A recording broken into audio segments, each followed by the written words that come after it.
Hi, David Vizard here, and you are watching PowerTech 10.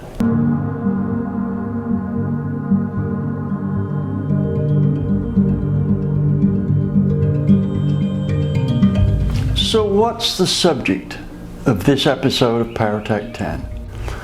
Well, I picked up an old file that I had been working on as a consultant way back in the late 1900s. Here it is, AMC pushrods file, 1998-1999. Right, and I thought, wow, that's got some good stuff in it. Lots of patents, I had a hand in those, and there's probably only 3 pro stock engine builders that know anything about this. And this development here was virtually the perfect pushrod. Then I realized I've got another job to do. Now you may well ask, what was that other job? How many of you watched the video live chat show that I did with my friend Andy Wood about a month ago? As I remember it, there was quite a big audience for it. But on that show, I promised to do something that I've been meaning to do for probably nigh on 2 years, and that is finish off the Vortec porting video. I did an extensive study of the intake port.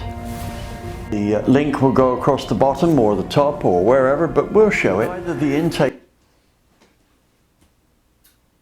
or exhaust, it's very important that we know where the air is going. Now, I demonstrated the use of flow balls in an earlier video, but let's take a look at these, exactly what a flow ball is. Here we go. These are flow balls that come in various sizes from about 1/8 of an inch up to 1/2 an inch, right? And we can use these to test where the air is going by going around the port and finding out where the flow ball causes the greatest restriction. If there's no air flowing there, it causes no restriction. If there's a lot of air flowing in that region, there's a big restriction. Flow balls aren't our only course of action here. Another very useful asset is the pitot tube.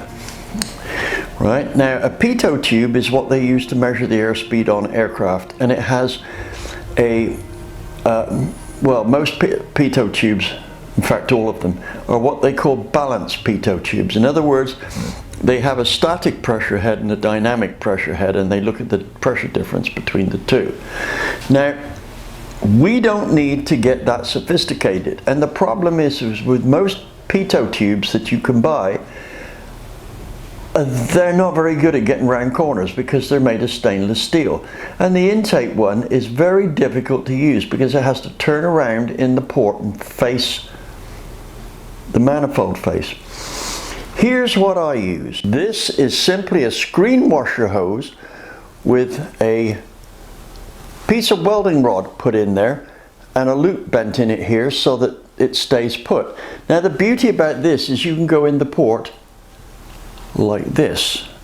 Okay, some of you are going to want to know what the velocity is for this very simple, I'm going to call it a pitot tube because I don't know what else to call it. It's not really, it's just a pressure sensor.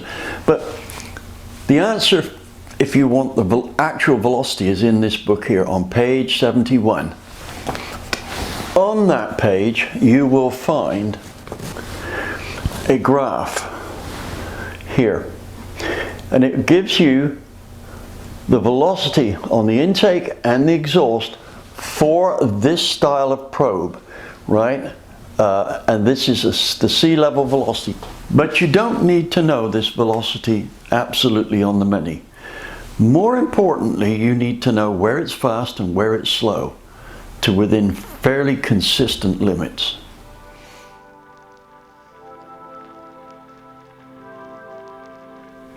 I thought I'd slip this in. AMC does not stand for American Motors Corporation. It stands for Aluminum Matrix Composite. I'll detail that when I talk about this very special pushrod in an upcoming edition of Pitot 10. Now I'm going to do the exhaust port as I promised in that video. Now this exhaust deal is going to take up quite a bit of time, so I'm going to split this in two. First off, we're going to look at what we can do to a stock Vortec head, which in essence these moves apply to a lot of regular 23-degree heads. So here we go. Your first move is to draw out an exhaust port so that we can plot the velocities on it. Best bet is to do something about 4:1 scale. So here you've got an outline of the port 4 times full size. What we're going to do here is plot in velocity gradients. You'll see as we go.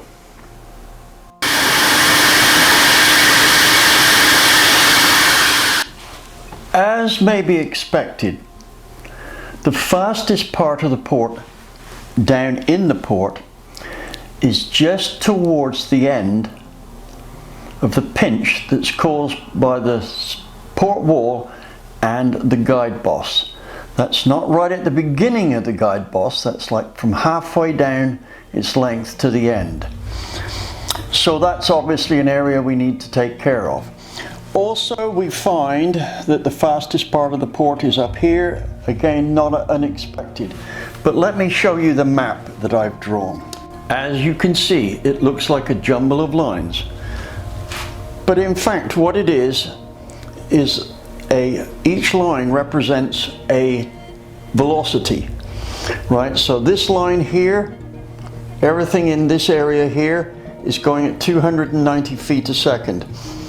The numbers you see here are actually metric numbers. I wrote them down as meters a second, so I have to convert it. But you can see this is the slowest point down here.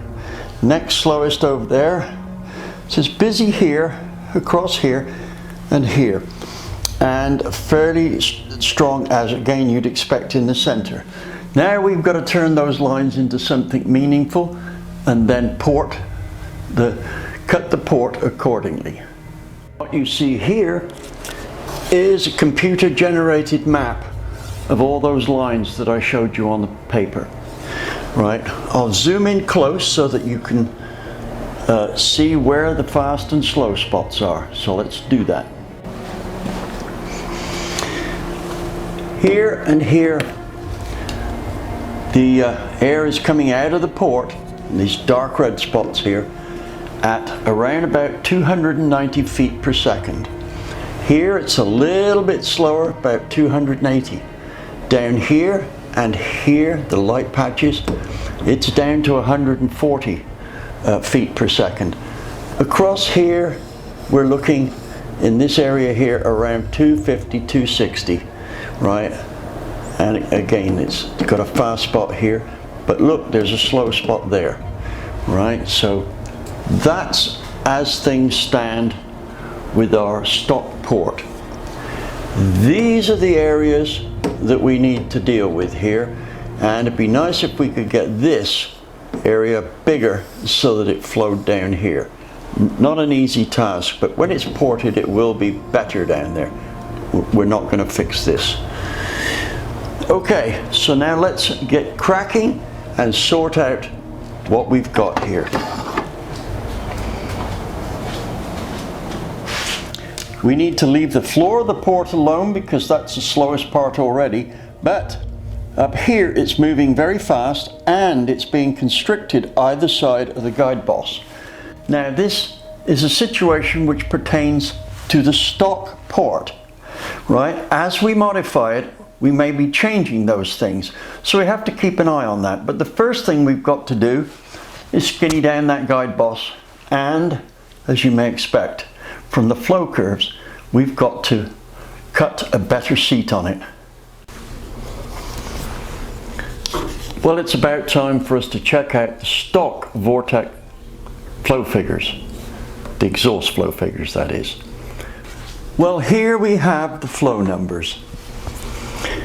As you can see, it's 600, 227, and it's dropping off from 500, which is 233. That's not too bad a flow figure. These are numbers that we used to see from modified early heads like the 186 and 049 castings. Exhaust, again, not too bad. Got to 143, that's a little higher than normal. We recut the seats on here to factory spec. So they were freshly done seats, so there's a little bit higher right now. Let's look at the discharge coefficients, as that will give us a better idea.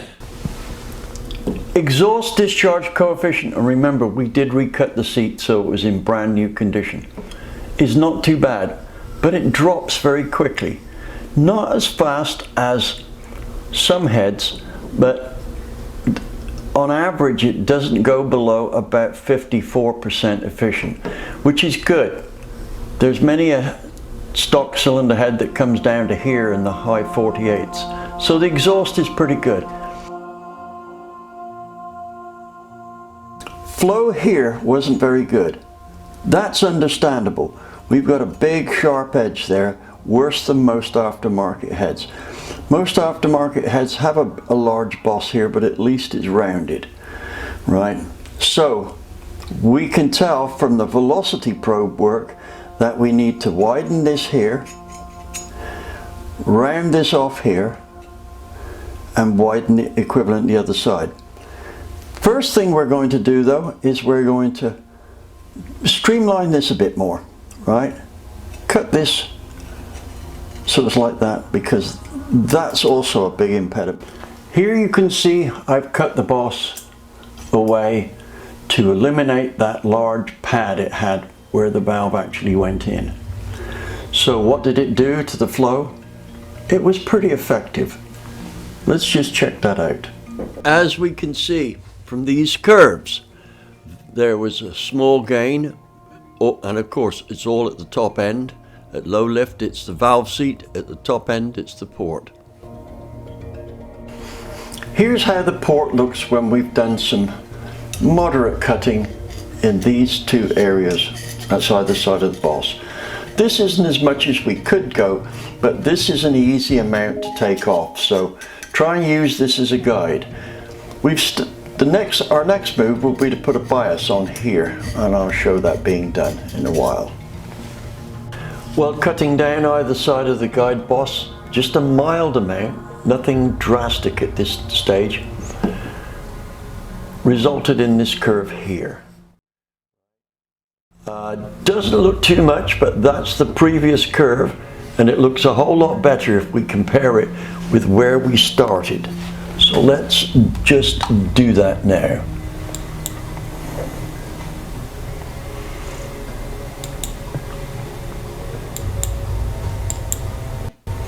There we go, that's our gains so far. This was the stock port, this is where we've got to, and you'll notice we haven't actually touched the main body of the port itself.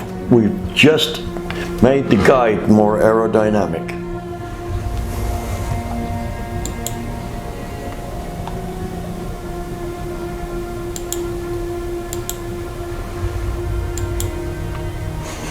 There's our efficiency curves. As you can see, we've made quite a big gain in that.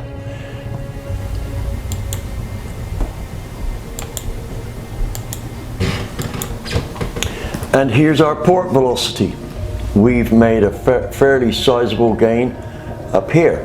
Lost a little bit here, but nothing too much to worry about yet.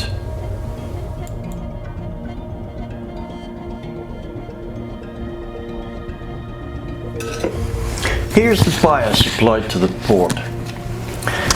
If you look carefully, and I've polished the section concerned, this gap across here is now much wider than this gap across here. This gives the opportunity for the exhaust to flow in rather in this direction here.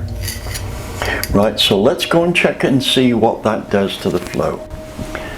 Putting bias into the port actually paid off some fairly big dividends there.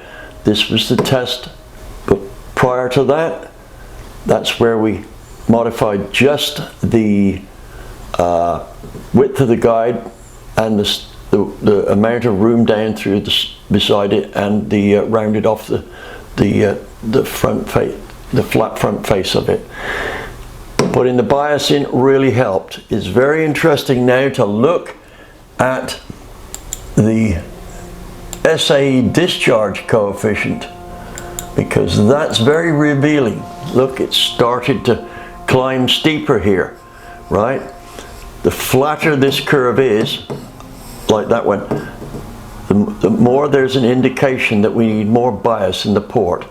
It still needs more, but we'll look into that later. Now let's have a look at the velocity and see how that worked out.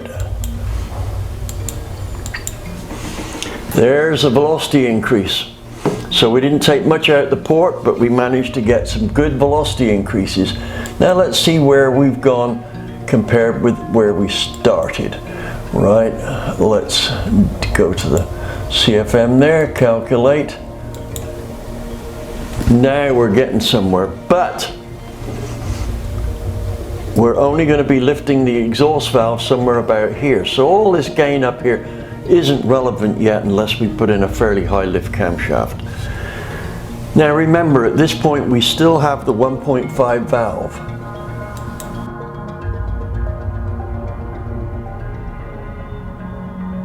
This shot probably shows the bias best of all. If you look here, you can see how much bigger it is here than on the corresponding position on the other side of the port. That's because the gases are going out like that. Now, the thing is they don't come straight back like this. There's a tendency to swirl across the port like this. So this may be the fastest side, but this is very close to being as fast. So we need to address these two areas here. As for the floor, I'll turn the head over and you can see that I've taken almost nothing off other than to just tidy it up. If you look carefully, you can see that the floor of the port still has little casting witness marks on it. As I said, I've just taken off enough to clean up. Also, you can see the casting line there at the side of the port. Of course, this is tipped on end, and this would be the cylinder center side. You see almost nothing has come off there. It's all been off around the guide boss. Well, that brings us to the end of part one of this exhaust investigation on Vortecs. In part two, we're going to investigate what happens when we go to bigger valves, look at different valve shapes, and do a maximum effort port. Also, we'll continue that and see what we can get from ports from aftermarket heads. As far as our Vortec goes, we'll see that our Super Vortec port actually scrapes by the 200 CFM mark. That's pretty good for a Vortec head. As far as our super ports on 23-degree heads, such as aluminum ones and the like, we go by the 220 mark by a pretty decent margin. So that's your next video to watch, and please don't forget to hit the subscribe, the likes, ring that bell, whatever. Right? We're out to help you. You can help us.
The thing is they don't come straight back like this. There's a tendency to swirl across the port like this. So this may be the fastest side, but this is very close to being as fast. So we need to address these two areas here. As for the floor, I'll turn the head over and you can see that I've taken almost nothing off other than to just tidy it up.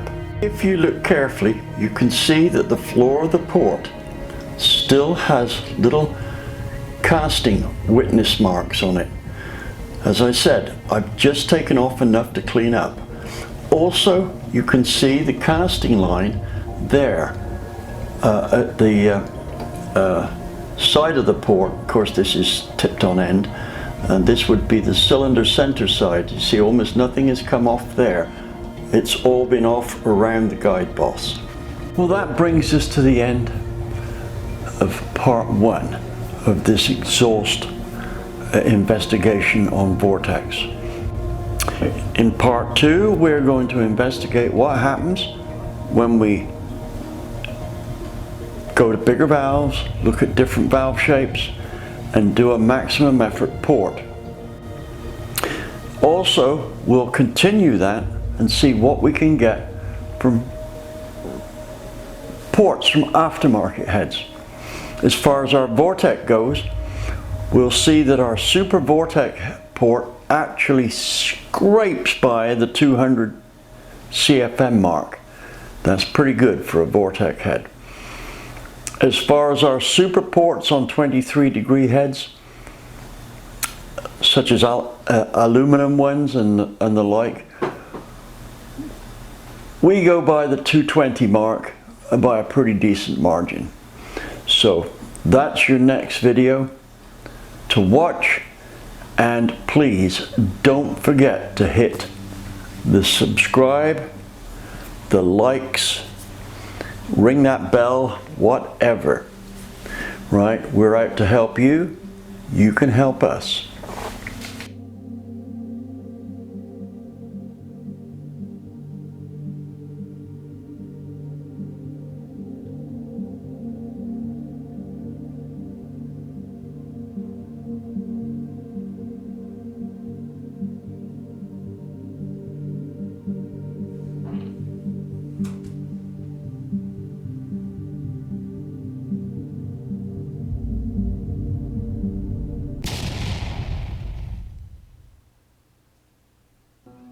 Inflation. We all feel it. But what caused it? Partisan politics in Washington. They wasted trillions we don't have on things we don't want. They messed up the economy. We pay the price. The lines are clear. Sherry Beasley will vote to spend